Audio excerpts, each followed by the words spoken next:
բոլոր վտանգավոր կրակոցները, խախտումները, որոնք ուղղված են մեր դիրքերի վրա, մեր անձնակազմի վրա, մշտապես Պաշտպանության նախարարության կողմից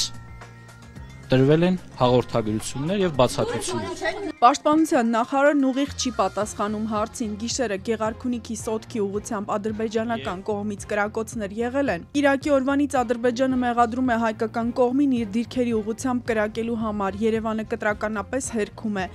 Եթե Ադրբեջանը հրադադարի խախտման փաստեր ներկայացնի, Երևանը պատրաստ է դրանք ուսումնասիրել, այսօր վստահեցրեց Պաշտպանության նախարարը։ Նա նաև ապատեղեկատվություն որակեց սահմանին զորքերի տեղաշարժի կուտակումների մասին լուրերը։ Նախարարն այսօր խորհրդարանի Պաշտպանության հանձնաժողովի փակ նիստում ներկայացնում էր իր ղեկավարած գերատեսչության աշխատանքի զեկույցը։ Խլացնում ենք բոլորից,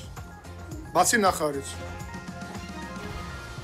Մոսկվայում 3 քաղաքական խորհրդակցություններ են անցկացրել Հայաստանի ու Ռուսաստանի արտգործնախարարությունները։ Նիստը գլխավորել են փոխարտգործնախարարներ Մնացական Սաֆարյանն ու Միխայել Գալուզինը։ Պաշտոնական Երևանի փոխանցմամբ քննարկվել են տարածաշրջանի զարգացումներին, երկկողմ հարաբերություններին վերաբերող հարցեր։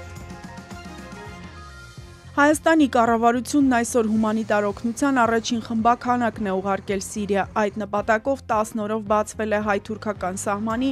Մարգարայի անցակետը, որ փակ է 90-ականներից։ Հայաստանի արտաքին գերատեսչության խոսնակը հայտնել է, որ Թուրքիայի տարածքով Սիրիա հումանիտար օգնություն հասցնելու լոգիստիկ հարցերը քննարկվել ու համաձայնեցվել են Թուրքիայի հետ գործող դիվանագիտական խողովակներով։